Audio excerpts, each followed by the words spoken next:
Pour chacun des exercices démontrés, effectuez une phase dynamique, puis tenez la posture jusqu'à ce qu'elle devienne confortable, en respirant amplement, sans tension. Ici, la zone assouplie sont les ischio-jambiers plus le bassin.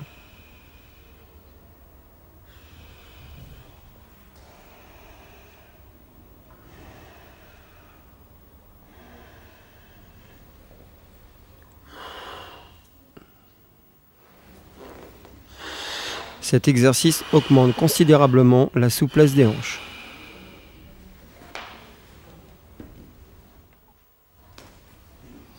Cette posture favorise l'ouverture des jambes, indispensable pour les relever avec ciseaux de la jambe, suite à descente au sol.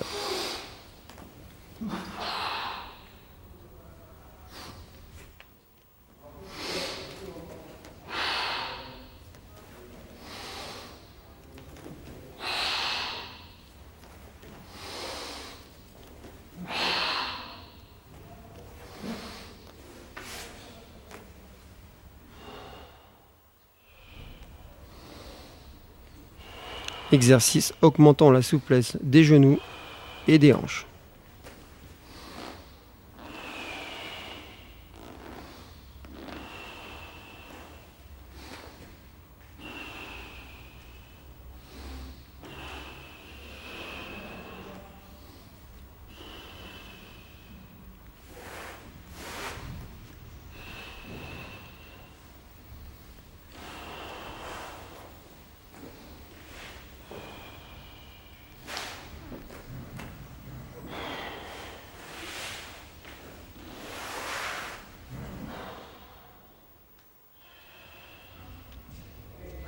Assouplissement des hanches. Veillez à conserver le dos droit et descendre le bassin le plus bas possible.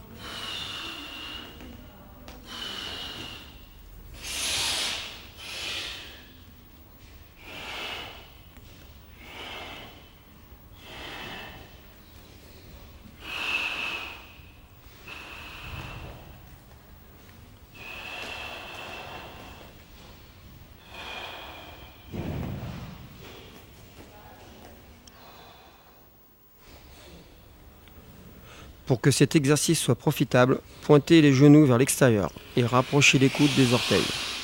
Vous sentirez les adducteurs et la colonne vertébrale s'étirer agréablement.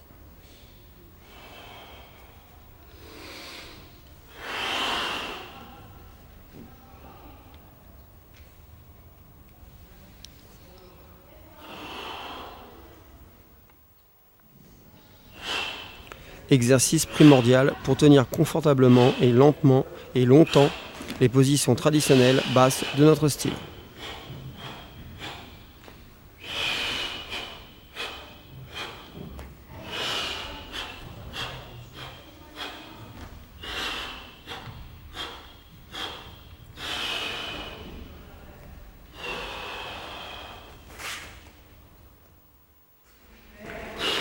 Fente spécifique au planchak.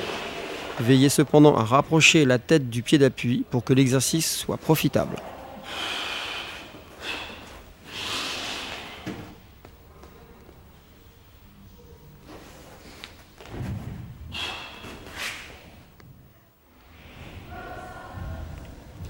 Pratiquez dans un premier temps la torsion latérale du bassin simple.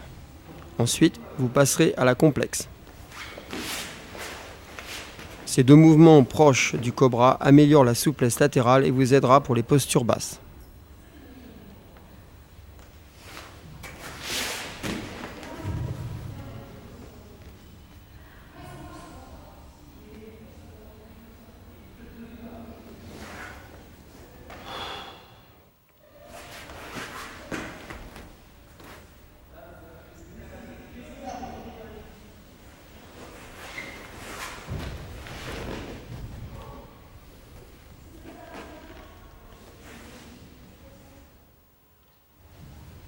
Cet exercice requiert souplesse et équilibre. Il faut apprendre à utiliser les mains comme pieds d'appoint et les pieds comme mains supplémentaires. Exécutez les 4 coups de pied de base lentement sans reposer la jambe au sol. Quand vous serez à l'aise, vous pourrez les pratiquer jambes lestées.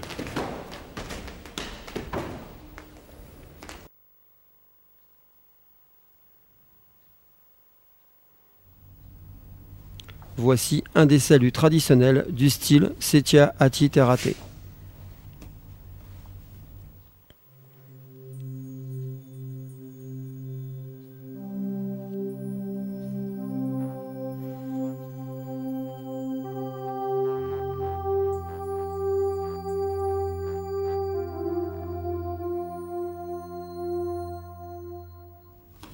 Le mouvement démontré s'intitule Passang.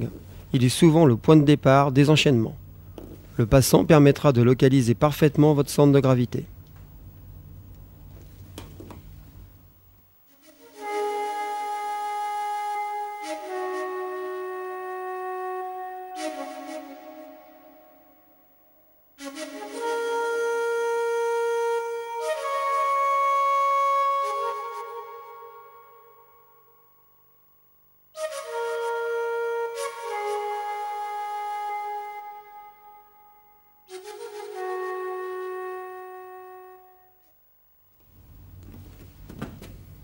Le passang effectué à un niveau bas constitue un merveilleux exercice de conditionnement de vos jambes et de l'impact de vos pieds sur le sol. C'est un exercice formidable pour positionner harmonieusement les lignes de votre corps.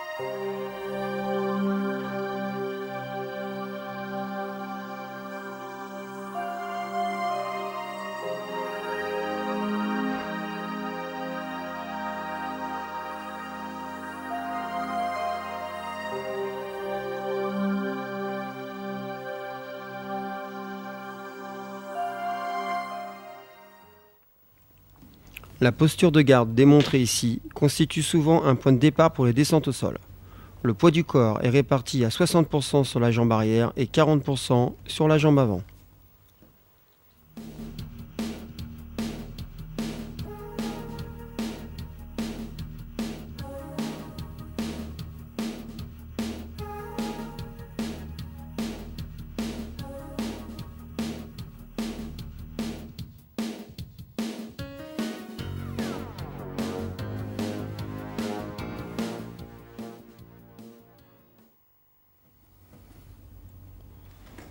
Pour exécuter facilement cet enchaînement, il est indispensable de bien transférer le poids du corps.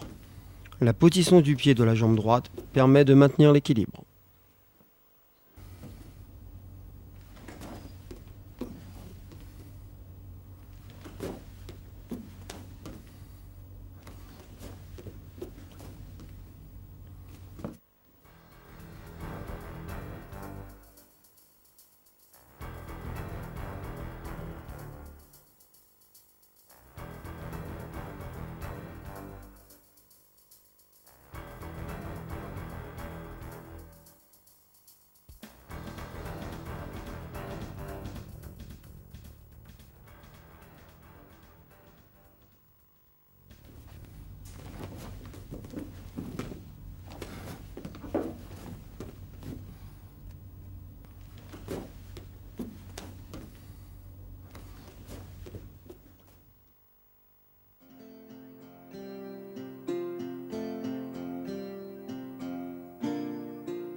Ici, difficulté supérieure.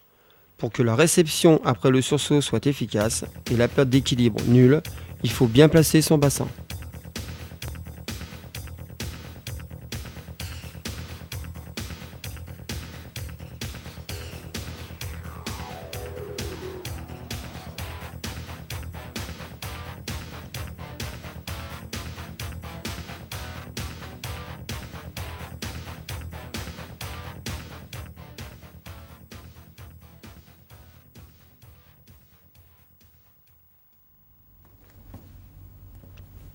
Ce coup de pied, caractéristique au penchak, vise essentiellement le triangle génital de l'adversaire. Présentez le fessier lors de la frappe pour obtenir plus d'allonge.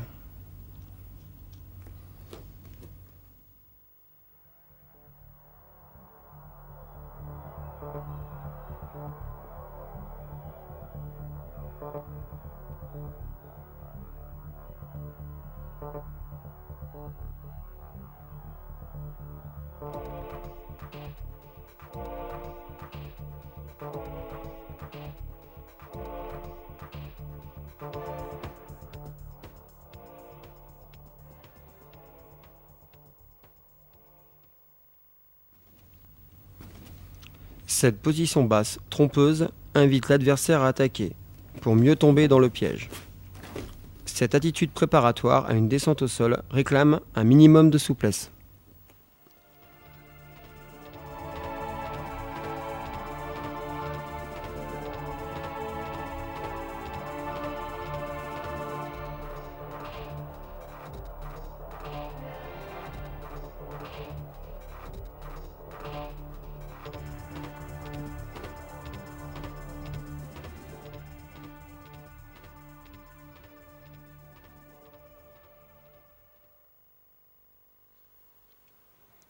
Cette position sur une jambe se retrouve dans les styles chinois.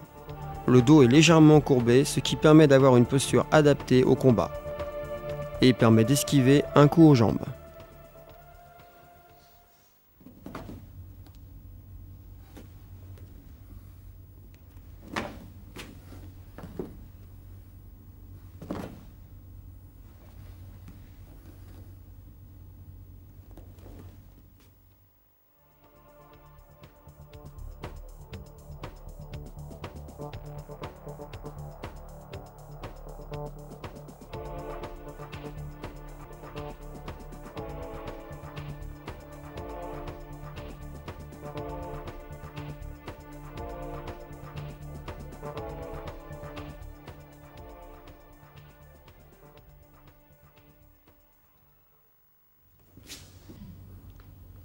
Sur cet enchaînement, je me replie sur moi-même pour mieux bondir. Notez la position du pied avant, les orteils sont tournés vers l'extérieur.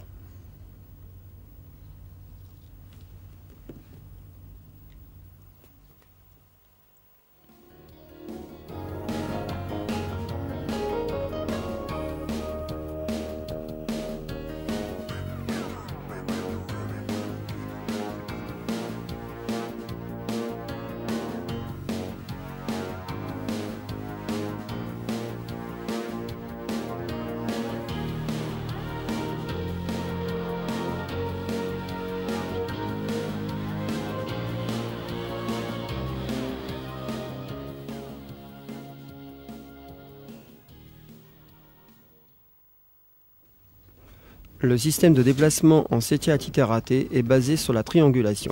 Il est nommé Siku Tiga. Le triangle représente la base dans la pratique des démarches et évolutions dans le combat. Vous êtes la pointe du triangle et l'adversaire représente la base. Ici, vous voyez le déplacement avec frappe en triangle génital.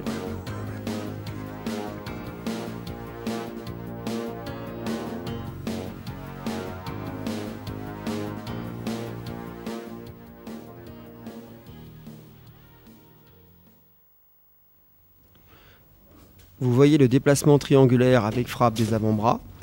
La vitesse des bras provient de la rotation brève des hanches. Notez cependant que le triangle génital est protégé ainsi que le visage en cas de contre.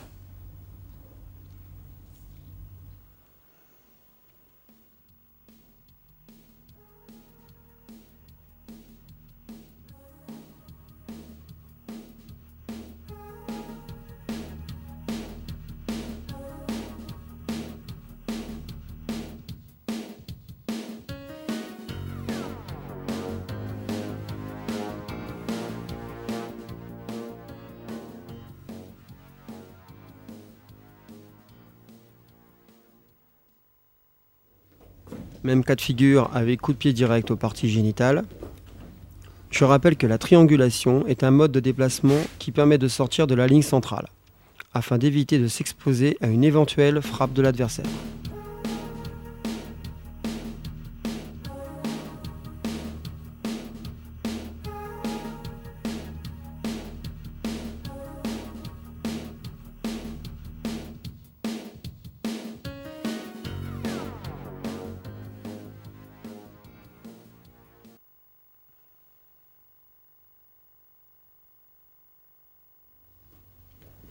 La technique de cobra consiste à prendre la tête de l'adversaire en étau entre les jambes. Pour refermer l'étau, il faut effectuer une rotation avec le buste afin d'exercer une torsion sur les vertèbres cervicales de l'adversaire.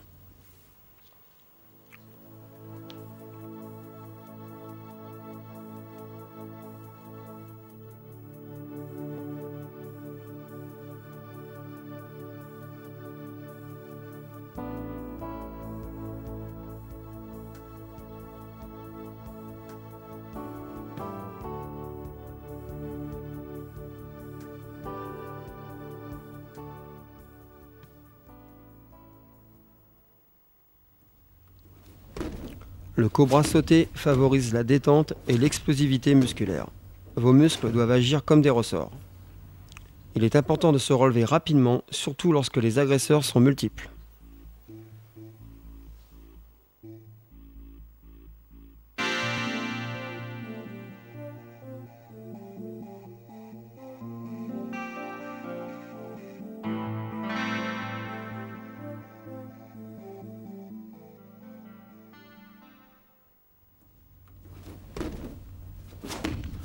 Autre combinaison possible avec cobra arrière.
Voici la forme dynamique du mouvement précédent.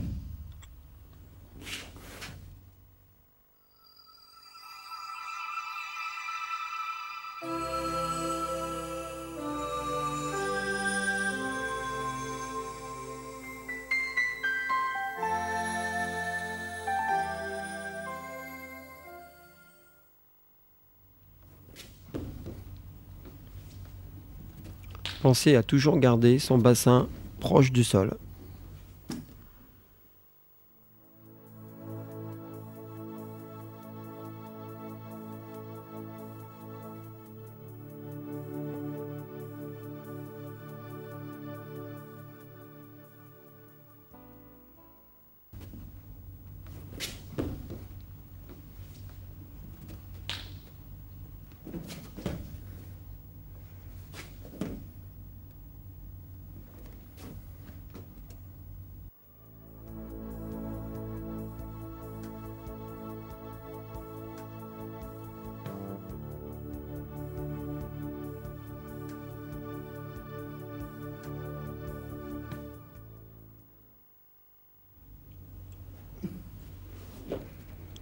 Enchaînement classique du penchak.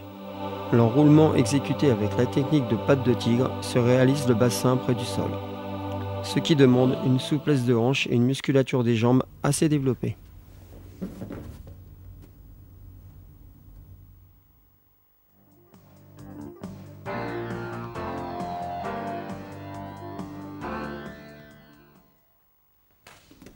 Pour exécuter correctement cet enchaînement type, le bon placement du bassin est primordial pour assurer l'équilibre.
Cette technique de cobra sauté présente un réel danger pour votre partenaire.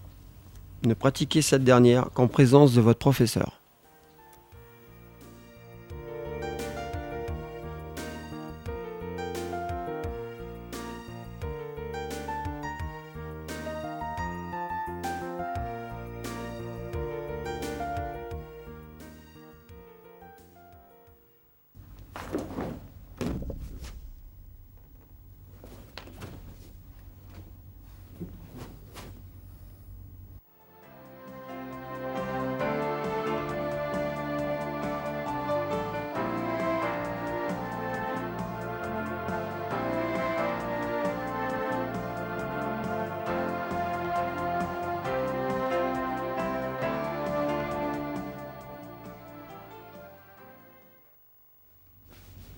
Je vous démontre la première phase pédagogique pour apprendre à se relever. La vitesse du ciseau des jambes vous propulse en position dite de passage de haie. Travaillez donc l'écart.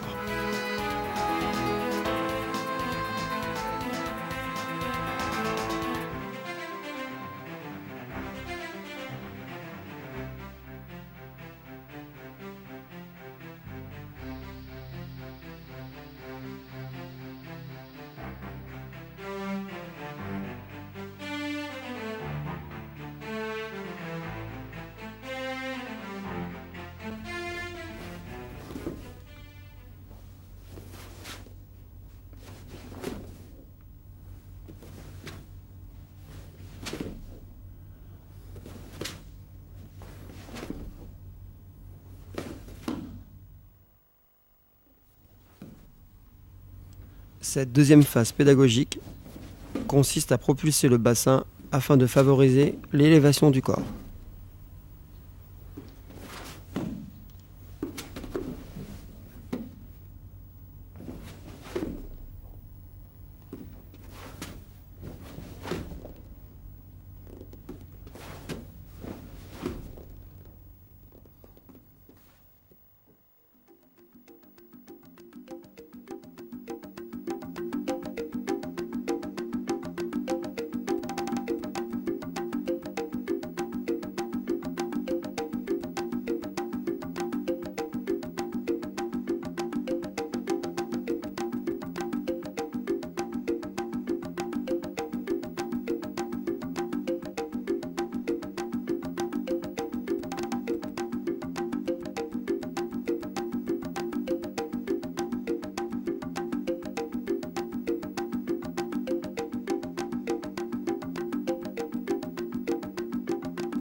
Enfin, voici la phase terminale qui consiste à se relever. 3 points sont à surveiller. 1. La vitesse du ciseau doit être suffisante. 2. L'écart entre les jambes doit être assez important. Et enfin, troisièmement, le bassin doit être projeté en avant.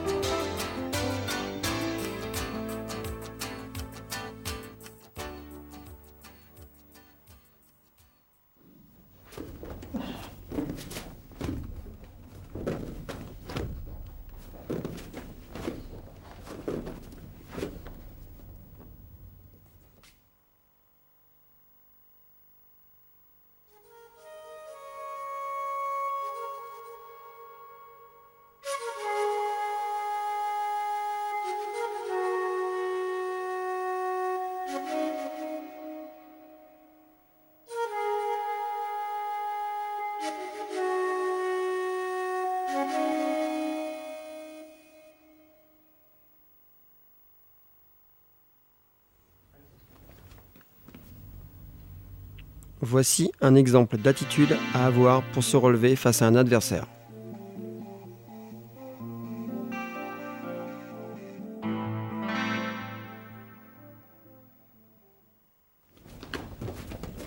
Application de la technique précédente sur un coup de pied haut.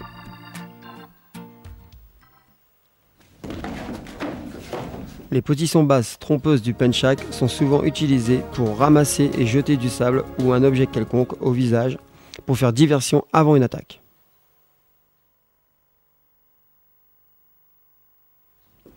Comme tous les balayages au sol, vous devez débuter cette descente au sol de face en position très basse.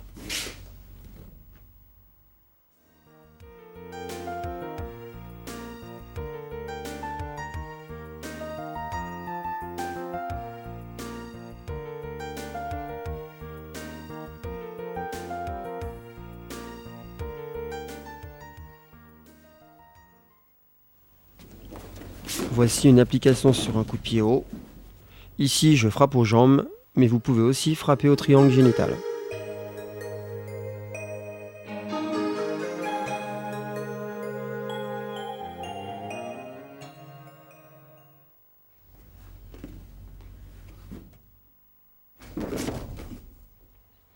Voici la descente au sol circulaire, qui est la plus puissante. Attention, contrairement à la descente au sol de face, le choix du côté de la descente est important si vous ne voulez pas rencontrer le tibia de votre adversaire. On exécute des séries de descente au sol pour être sûr de se retrouver dans l'axe. Travail pédagogique très important.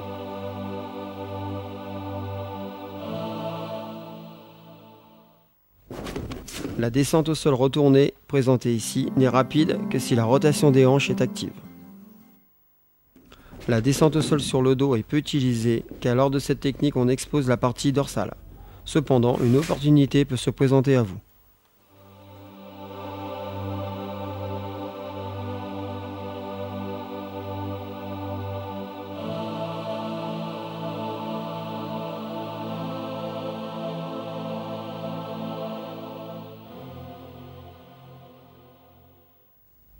Cette technique est difficile pour deux raisons.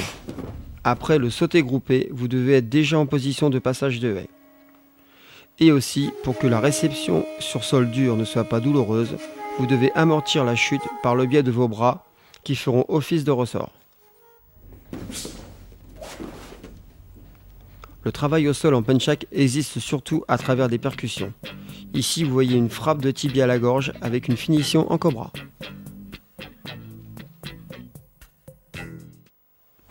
La version proposée ici n'est qu'un coup de pied retourné, mais un genou au sol. La particularité en penchak est que l'on frappe dans toutes les positions inimaginables.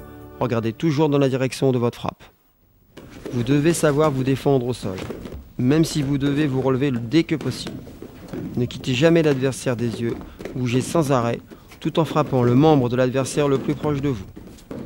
Dès que vous en avez l'opportunité, levez-vous, partant toujours du principe que l'agresseur n'est pas seul.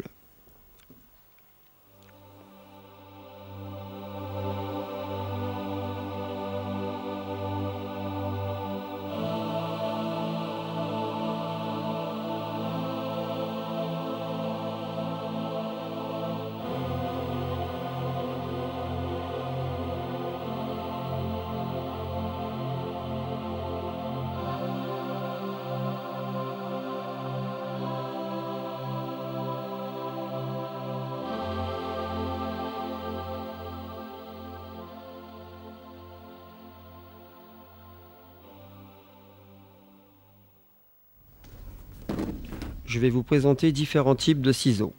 Il faut du timing et de la précision. Le timing, car il faut saisir l'opportunité et être dans les jambes de l'adversaire et créer l'effet de surprise. La précision, car il faut exercer les forces sur les points de déséquilibre, hanches et creux poplité. Travaillez toujours des deux côtés et répétez cet exercice en amenant au sol de plus en plus rapidement, puis enfin en déplacement.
On frappe du talon vers l'arrière et le haut dans un mouvement ascendant circulaire.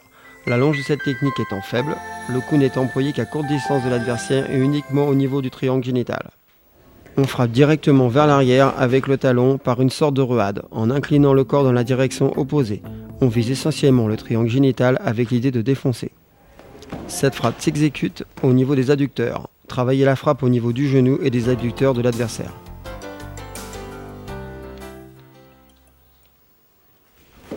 Enchaînement classique de penchak. L'alignement du corps est indispensable pour que la technique soit fluide et puissante sans perte d'équilibre.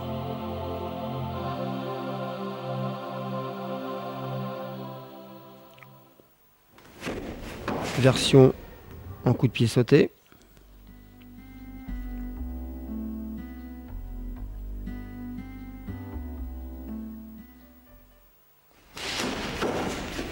Version rapide, notez le rapide placement du bassin.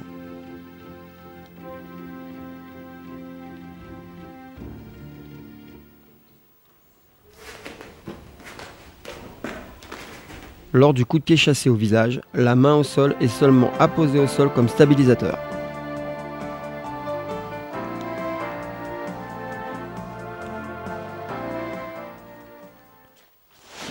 Version rapide de l'enchaînement.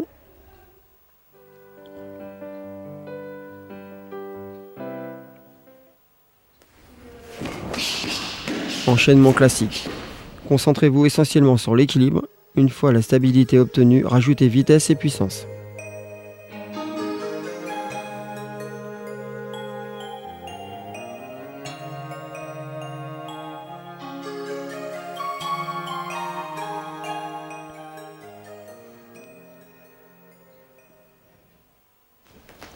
Ce travail d'esquive sur un coup de pied écrasant présente l'avantage d'esquiver et réagir rapidement, grâce au rebond dû à l'effet ressort de la jambe arrière.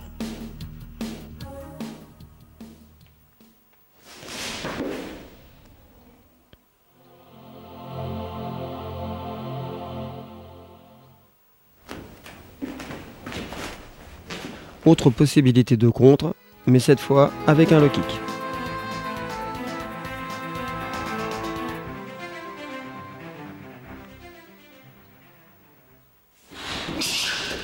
Même chose à vitesse réelle.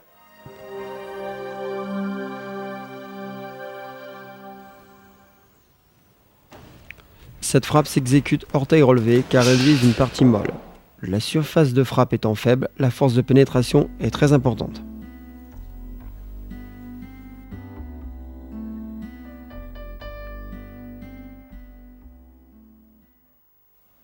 Voici un travail de coup de pied génital. Travaillez toujours orteil relevé. Cet exercice permet de travailler tous les angles de frappe. Cependant, les frappes dites croissantes de l'intérieur vers l'extérieur exigent une grande souplesse de hanche.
La surface de frappe est les orteils relevés. Le mouvement décrit est un arc de cercle oblique et de bas en haut vers l'adversaire. On peut frapper au genou, au triangle génital et au menton. Le talon de la jambe d'appui doit rester au sol.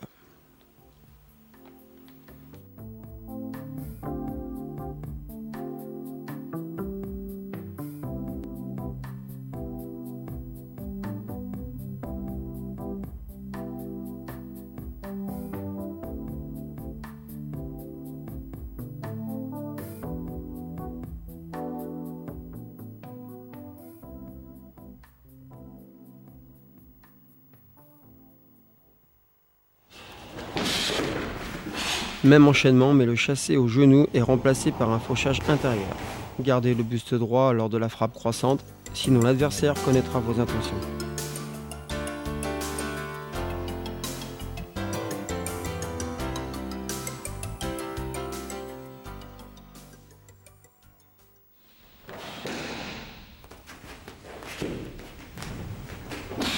Les frappes aux chevilles sont difficiles à arrêter et très douloureuses pour l'adversaire.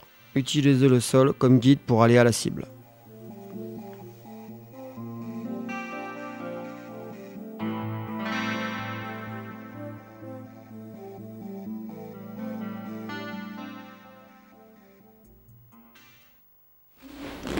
Si vous en avez l'opportunité et si vous êtes en contact avec les jambes de l'adversaire, vous pouvez exercer une pression avec votre tibia sur celui de votre adversaire, ce qui va enchaîner un déséquilibre.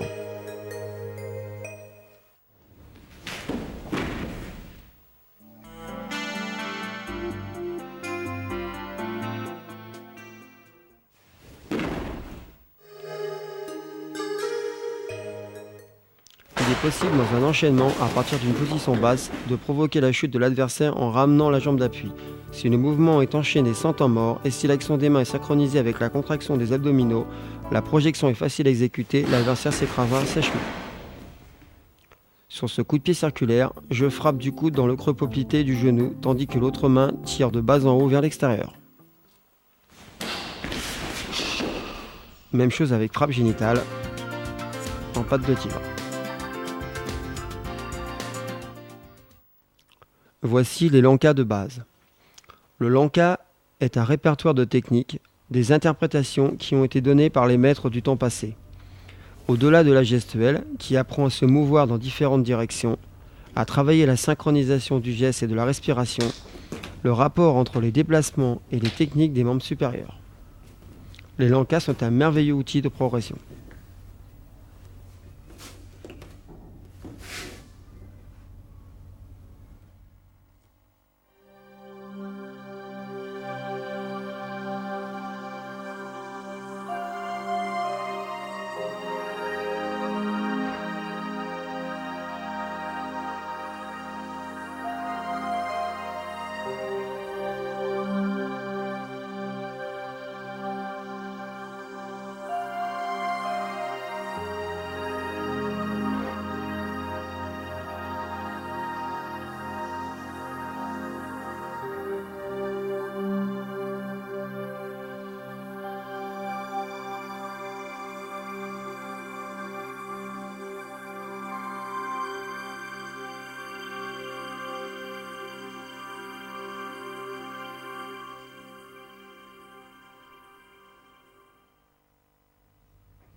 Voici 2 applications de l'encart.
De lui faire un accueil très très chaleureux, Franck Roberts.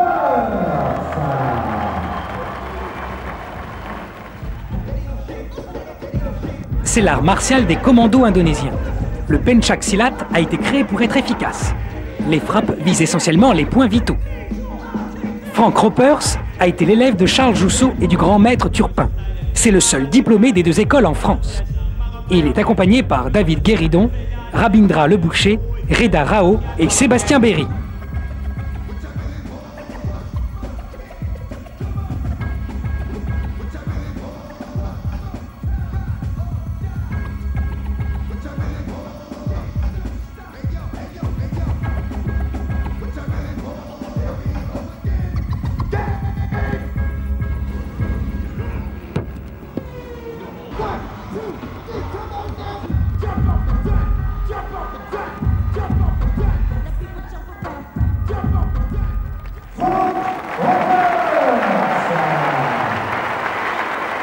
Merci à Frank Ropers et à ses élèves.